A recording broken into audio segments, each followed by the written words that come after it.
Welcome to Purpose 360. I'm Carol Cohn. And I'm Chris Noble. And we're on a journey to explore the brightest and most innovative minds and initiatives in social purpose. Today, companies and brands must stand for something meaningful. They have to have a social purpose and bring that purpose forward to their employees, their customers, and their community. Each episode, we're talking to leaders at Fortune 100 companies, global brands, social enterprise startups, NGOs, and everything in between. We'll be taking a deep dive to learn how they are integrating purpose into their organizations to benefit both business and society for enduring impact. Join us.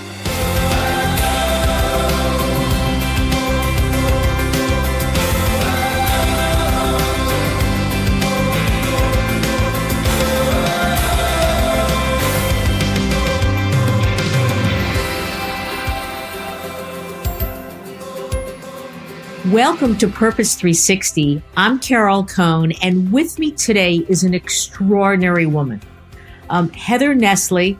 I knew about Heather because of being a member of CECP, and I knew a little bit more about New York Life's work. But this past May, Heather was honored with the Charles Moore Award for the top professional in the past year for her work with New York Life, and especially their focus on child bereavement. Certainly an urgent social need that has powerful alignment with the business of New York Life and the brand. So Heather, welcome to our show. I am honored to have you join, and I know our listeners today are going to be so thrilled to learn about the power of focus and your extraordinary work. So welcome to the show. Thank you, Carol. I'm so happy to be here. Tell us a little bit about you're president of the New York Life Foundation. So talk a little bit about what does New York Life do? I know the company was founded in 1845. You may be the oldest company that we will be having on our show, but talk about the company, a little bit about its brand, its values and ethos to begin. Sure. So yes, New York Life is 173 years young. This year we'll be celebrating our 175th anniversary in 2020. And we're a life insurance company. We also provide asset management and long-term care insurance. But our mission is relatively simple. We're here to provide financial security and peace of mind through our products and services. We are a mutual company, which means that we are uniquely aligned with our customers. Our customers essentially own the company. And we've always, led with integrity and humanity. They're core elements of our mission statement and values. And we're really here as the company you keep to be here long-term for our customers. And in your materials, you talk about helping your customers be good at life. What does that mean beyond financial security? Can you drill down a little bit more? Yeah, well, I think, related to sort of our product offering, it's this idea that life insurance is not just about, receiving a check, your family receiving a check when you die. There are actually ways that you can use your whole life insurance policy to pay for college and to, provide other opportunities throughout your life. But I think, beyond that, it's this idea of, what's your living legacy? So part of, what a life insurance company allows you to do is preserve your financial legacy for, the people you care about. But the reason why you do that is because you love people and you care for people or things, and you want to preserve that. And so I think, part of being good at life is thinking about how you're actually building that legacy while you're here with the people that you love. That's so well stated. And it's wonderful to hear about the mutuality of benefit between the company and the customer. Now, you have a lot of employees. You have over 10,000 employees, plus you have over 12,000 agents. And so as you begin to deepen your relationship with both of these core stakeholders, how did you create alignment between what the foundation was doing and their passions? Yeah. So, what I'd say is I've been here for just under 5 years, but the foundation has been around for nearly 40. And, our first known sort of official contribution as a company dates back to 1853. So the idea of serving our communities and being there for the communities that we serve is really embedded in the history of the company. And, the work that we do, especially through our agents on the ground, really is a social good. So there's no need to explain to folks who work here how to embed social purpose into what we do, because what we do is an actual social purpose. We provide real value for folks and security for people just through the products that we offer. But I think, beyond that, there's an old saying that, life insurance is sold, not bought. It's a subject that people don't like to talk about. People don't like to think about their own mortality.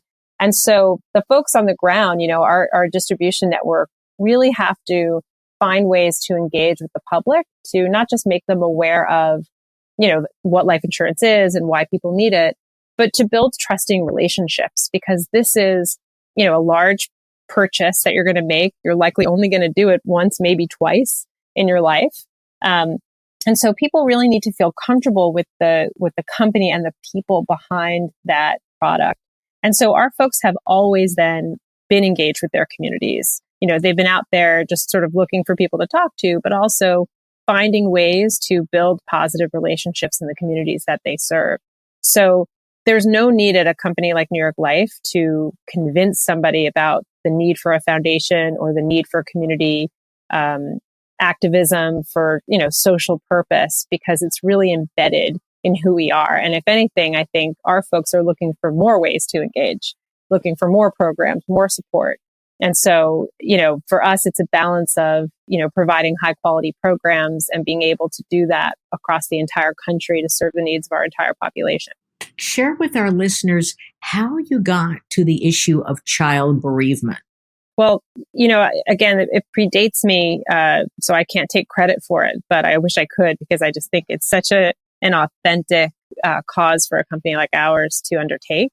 But really, in some ways, it came to us. We heard from a group, a bereavement camp came to us and sort of said, this makes a lot of sense for a life insurance company. Why don't you find out more about the sector and find out more about us? And so we made a small grant about 10 years ago. And right away, it just resonated with the entire company. And so we really decided to learn more about the sector. And what we learned was that for as long as death has been with us, which is forever, this particular sector is relatively nascent in terms of, having sort of large membership organizations and a national presence. And it's not really an area that funders traditionally think of as a funding segment.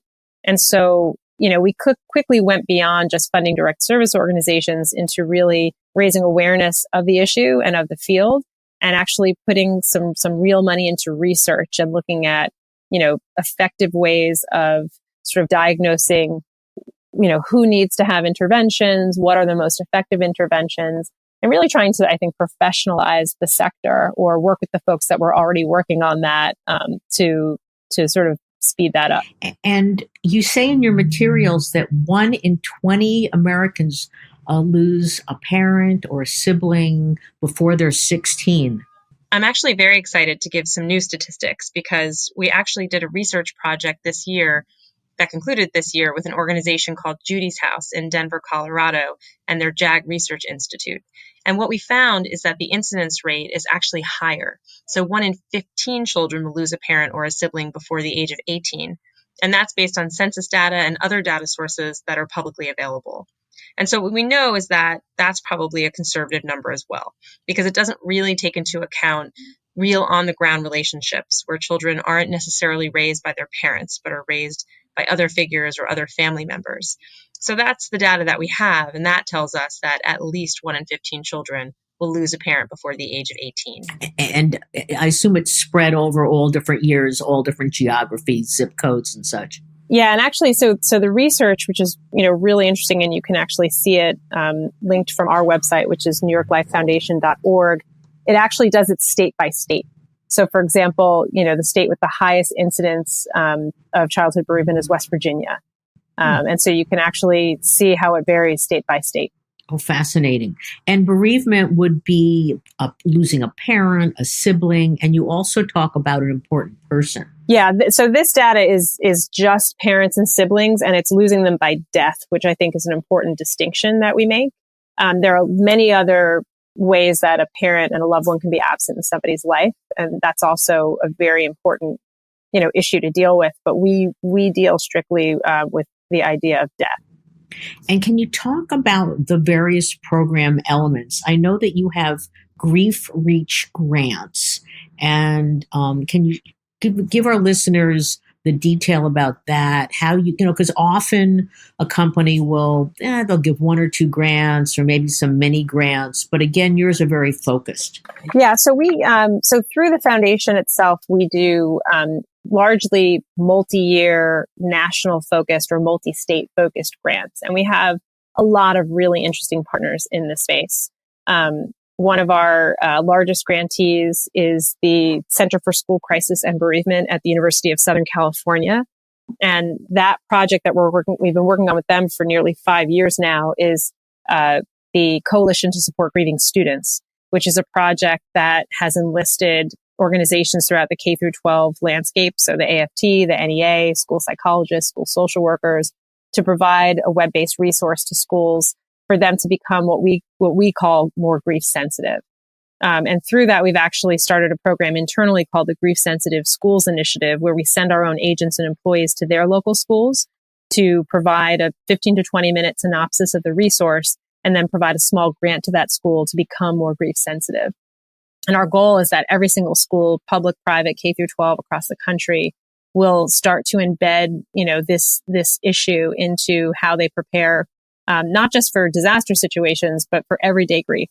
So when a child loses a parent to cancer, and even, years after a child has lost a parent, these things don't go away, and they affect children at different times of their lives, when different things happen. So a child going to middle school for the first time, a child having their first father-daughter dance when they don't have a father. All these things are things that schools need to consider. That's heartbreaking just to think about that dance. In terms of Grief Reach, you have donated to more than 230 organizations over the last 8 years for I read on your websites, over $7 million in these grants. Yeah, and that's actually about to go up because we'll be announcing the next round of Grief Reach winners soon. But yeah, so because we're a good sized corporate foundation, but we have one super fantastic bereavement grant maker, Maria Collins here, and she can possibly look at applications from hundreds and hundreds of small bereavement organizations. So what we've done in both our bereavement and our education portfolio is that we have worked with third-party organizations who are experts in the field to help us run these local RFP programs. And so the National Alliance for Grieving Children, NAGC, runs the Grief Reach program on our behalf. And every year they pick a slate of bereavement experts to go through these applications, and then they send us recommendations for finalists. And it allows us to make sure that the local groups that are doing the work on the ground are getting the funding and the support that they need. And in addition to just the grant dollars that they get, we also provide capacity building and other support for them to help them build their organization so that it can be more sustainable. That's really smart. Let's take a step back and talk about when you identified this issue. What was the sell-in process? Who did you have to convince? Did it take a long time? What did you do? Yeah. And again, this predates me. It happened about 10 years ago. But, I think that the process was relatively simple to sort of get the first grant out the door. And I think, my understanding is that once we worked with this bereavement camp, we had a few folks volunteer. It was sort of automatic. I mean, people really understood the connection, and they understood not only, frankly, that this was just an area that makes a lot of sense for a life insurance company to invest in, but it was also a really unique opportunity to be at sort of the leading edge of developing an entire sector. I mean, it isn't often when you get an opportunity to help really seed and grow a field. We work in education as our other focus area, which is obviously a very established, sector to invest in. And while you try to maybe carve out small pockets that you can focus on, bereavement as a whole is really a sector that we have had, an outsized role in the last decade. And I think that's been exciting for us. We're now working on finding other folks to come along with us on that funding and, advocacy journey. But it really is, it sets us apart. There's no other insurance company, but I don't even think there's any other, company out there that has a focus on childhood bereavement, much less the kind of focus that we have, where we've invested over $40 million over the last decade. And congratulations for doing that. When you find, we call it an open position. And this one was a little bit, it's not as happy as companies want to do. They want to be involved with animals and pet shelters and finding cures for diseases, or, walking for breast cancer or such. How do you deal with the grittiness of this and the sadness of this issue? Yeah, no, that's absolutely true. And I think, when I look at it, I guess I have, a slightly different perspective because I think about it a lot. But, the first thing is certainly this is something we deal with every day as a life insurance company. Every day we are contemplating and thinking about what happens when someone dies, and we are encouraging people to think and make plans ahead of time. And it's much the same here. A lot of our work is around what are the proactive steps that people can take to build resiliency in children, to build supports in systems like schools, so that these children are able to have what we would consider to be an adaptive response to grief. And while we know that the number is very high, 1 in 15 before the age of 18, the vast majority of children will lose somebody before they leave high school. It could be a neighbor, it could be a friend's parent. So we're all confronted with this. I think it's not so much that this is, something to be avoided or something that's very negative. It's something that just happens and something that we have to confront. And I think there are ways of looking at it where you can see that there are not happy, but sort of positive outcomes here. We've done studies of adults who suffered a loss as children, and when given proper support and interventions, they have shown that they're more resilient as adults, and that they confront these issues more head on. They plan better. They talk about these things with their own children and families. And we've also done a project called the Shared Grief Project, where we interviewed celebrities and athletes who lost a parent as a child, and who, to a certain extent, took that experience and used that as motivation to really, push themselves and sort of, get through that adversity in a positive way. And so I think we always look for opportunities to show that this is not something that is all tears and sadness. At the end of this, we all get through this. You have to get through these experiences, and you can do it in a way that ends up being positive and adaptive, or you can do nothing, which can sometimes result in a negative impact. So this must accrue in a tremendous way to your brand and your business, but it's also a very sensitive area. So how do you integrate your progress, your milestones into your communications for New York Life? And especially, do you also take it, you've got obviously various stakeholders, you've got employees, agents, as well as policy owners. So how do you or don't you knit it into communications and engagement with those stakeholders?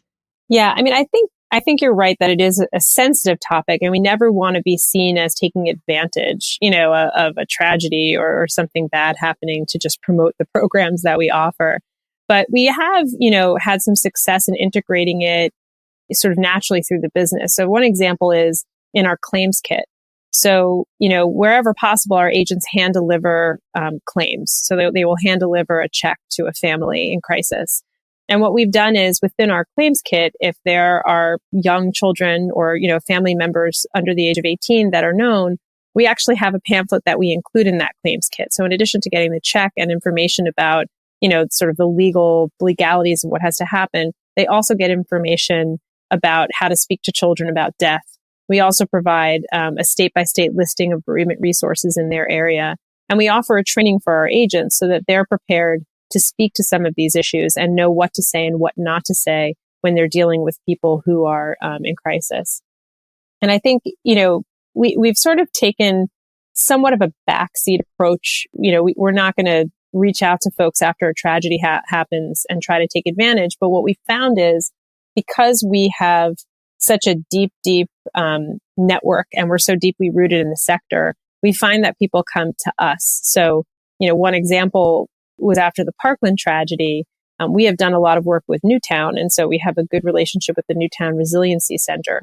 And some of the folks down in Parkland reached out to the Newtown Resiliency Center and said, what do we do when all these kids come back to school? How do we help them? What do we provide their parents? And they said, you should call New York Life and get a copy of their, some of their resources. And so we were able to send them about 10,000 booklets called After a Loved One Dies, How Children Grieve and How Adults Can Support Them. And they were able to hand those out on the first day back for, parents and children to be able to have that conversation at home. And so I think, part of our strategy, if you can call it that, is just to be a known, credible resource and to be there like we are with our products when, these organizations need us. Have you ever had a situation? I mean, obviously that work shows the power of a long-term commitment, working on an issue that is, you're the first in, doing it with great sensitivity. Has there ever been a situation where an enthusiastic, colleague wanted to do this incredible ad for the Super Bowl, or, maybe push it beyond where you would want to go? No, I mean, I think we're pretty in sync here. So, we talk regularly with our marketing colleagues, with our communications colleagues. So it's unlikely something would happen like that without us being engaged and asking our opinion. So no, I can't think of a time when that has happened. But there are other ways that we work to sort of get the message out. One I would say is through our political involvement network, which is a group of our field staff and agents that have relationships with local legislators and congresspeople. And we actually give them and arm them with information about what we're doing from the foundation and some of our bereavement materials, because they're often, in a better position to share these resources when, let's say, a local tragedy occurs in their community. They can reach out to their local, legislator. They can reach out to their local church, their local community, and say, we have these resources if you need them. Just know that they're there for you. And how does your CEO integrate this into his, whether it's policy appearances, whether it's speeches? How does he liberally engage with it, or just periodically? I'm sure he's very supportive. Yeah. So our CEO, Ted Mathis, is actually the chair of our foundation board. So he knows every single grant that we do. He's familiar with, all of our partners, and is very, very keen on helping support this field. And I think, he does a variety of things to keep this engaged. I think the most important thing he does is serve as a champion for these issues internally. And, again, I mentioned before that there's never a need to convince anybody here that this is a good investment to make in a foundation and community work. But I think Ted's leadership, being the chair of the foundation and talking about these issues, his pictures on our foundation website, he will be introducing our employee training for the Grief Sensitive Schools program next month. So I think the fact that he shows up and is very public in his support of these programs encourages other people to become involved. And that's best practice for sure. So you're very, very fortunate. The alignment across New York Life is it's very, very powerful. Do you have a cross-functional team that you may meet with periodically, not only to update them on progress, but also to talk about ways to continue to advance your commitment? We don't have a cross-functional team that meets on a monthly basis, but what we do is we meet with all of our internal stakeholders on a monthly basis. So we do have dedicated support from our communications team. I meet with, the chief diversity officer. We meet with our Office of Government Affairs team. We meet with our marketing team on a monthly basis, and to make sure that everybody not only knows what we're doing, but knows that they can incorporate, our materials. They can talk about what we're doing in their own town halls, in their own work. And we're always looking for input around the company, from a diverse group of stakeholders to make sure that we're not missing anything. And I think when you do that, you also just start to build internal champions. And so it's less of an issue in getting the information out because you have other people who are constantly championing it for you. Carrying your messages. Do you encourage your employees, as appropriate again, to utilize social media channels to talk about some of your work or to retell a story that's appropriate?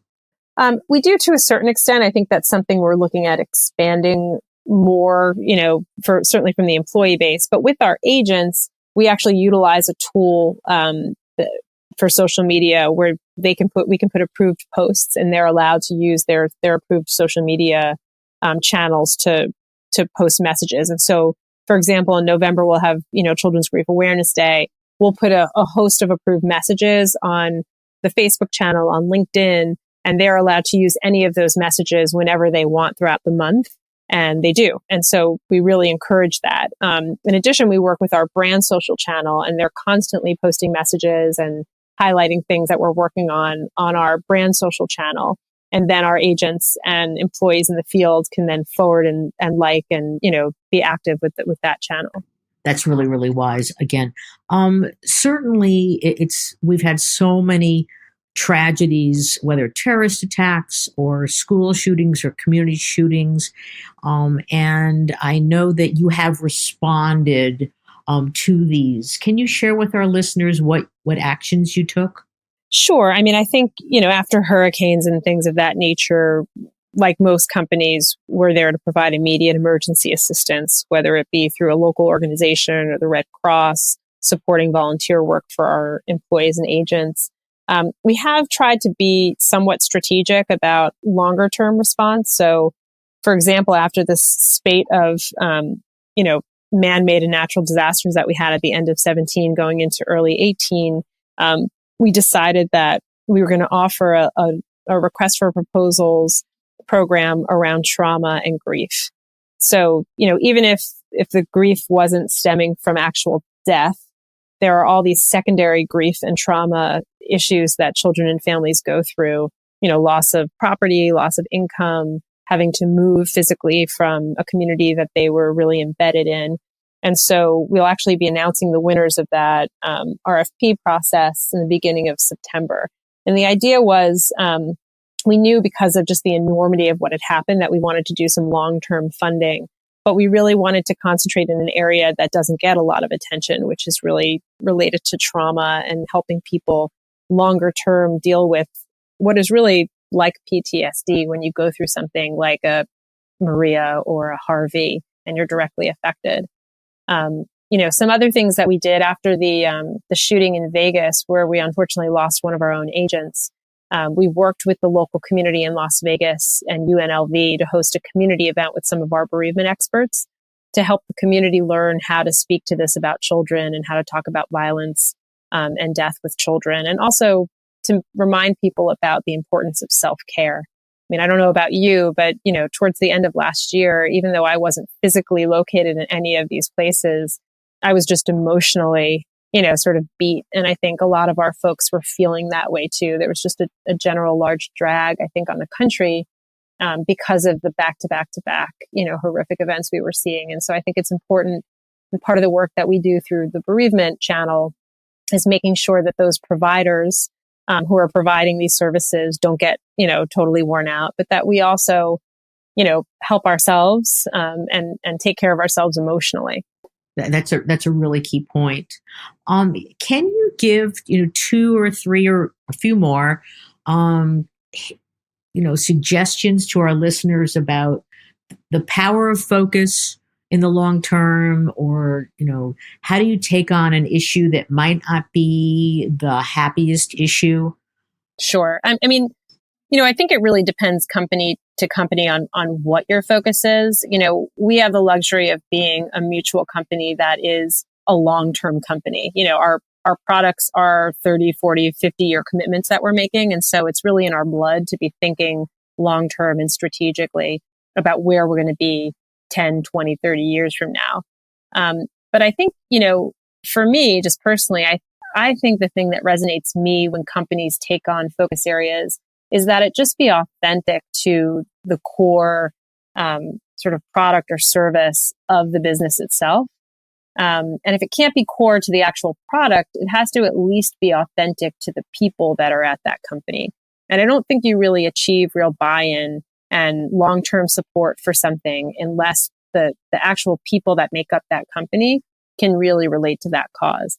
And for us, bereavement was just so closely aligned with the work that we're doing, with the social good that we're providing as a company, that you don't really have to explain to folks why we would be putting time and resources into that.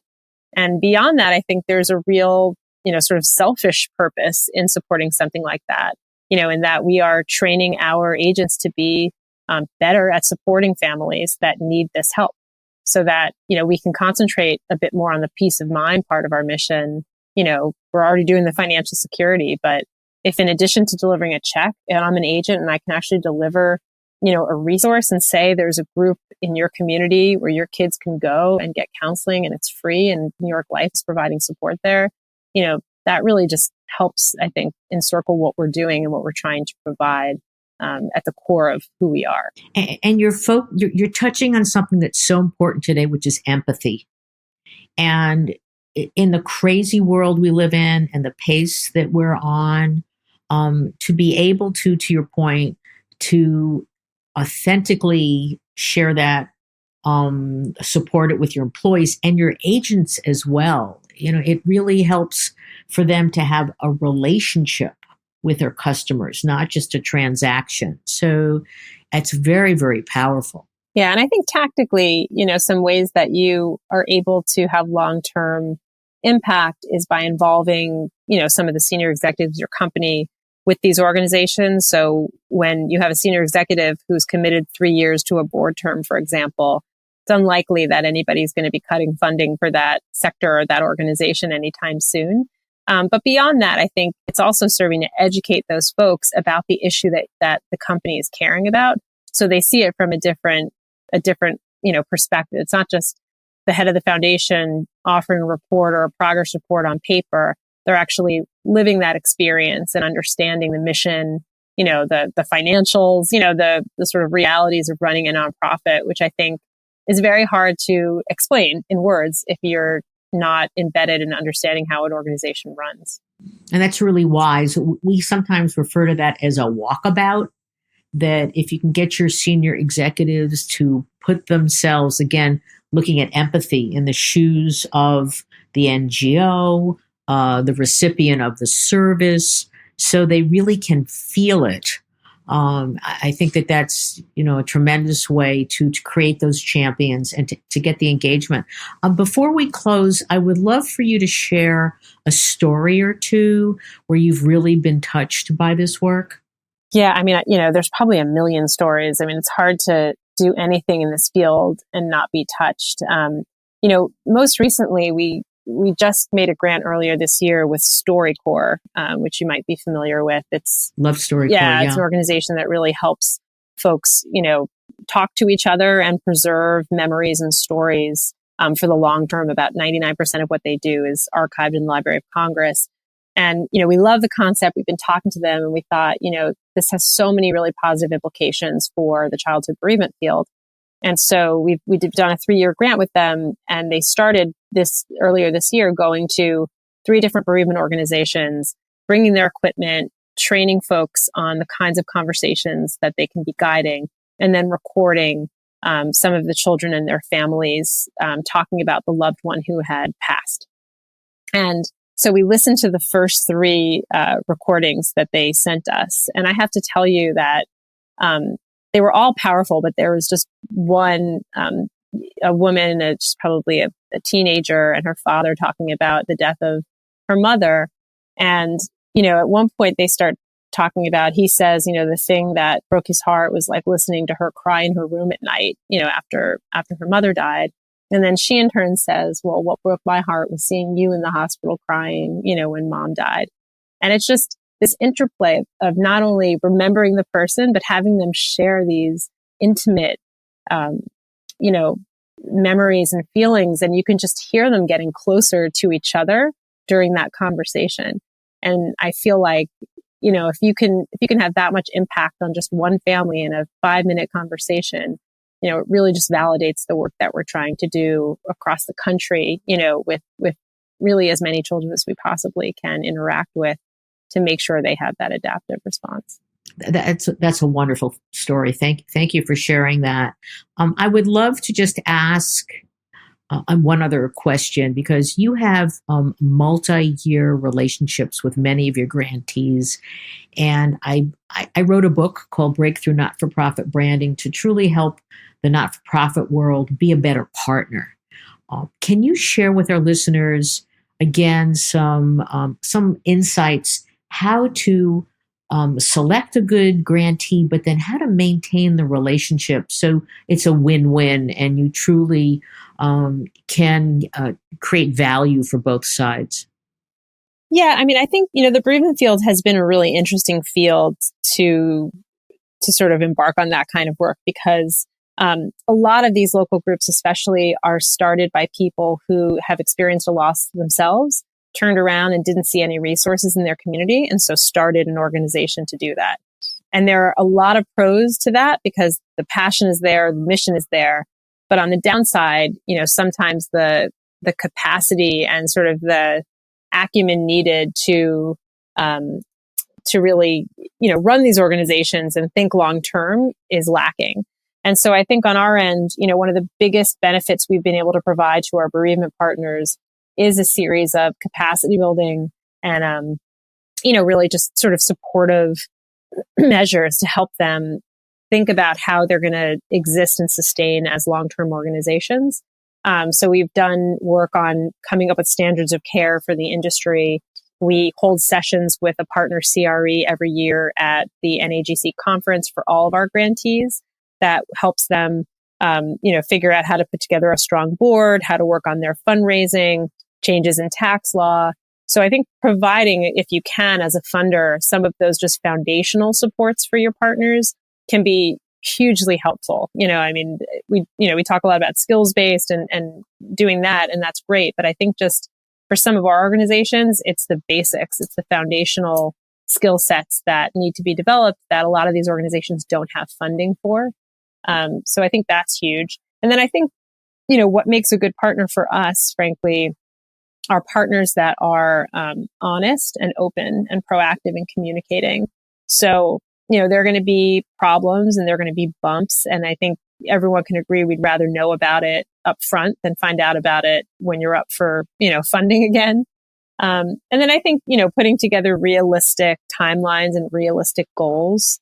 No funder wants to, require a grantee to come up with a new program or do something that they weren't planning on doing. But I think a lot of nonprofits are too scared to say no or to push back, when ideas come to the table. So I think you really do have to have an honest relationship where both parties have skin in the game and both parties feel that they can push back. Those are tremendous insights to share. I want to thank you, Heather, for a wonderful and in-depth conversation. Keith Weed, who is the Global Chief Marketing Officer for Unilever, he said it's time that we stop marketing at people and that we matter to them.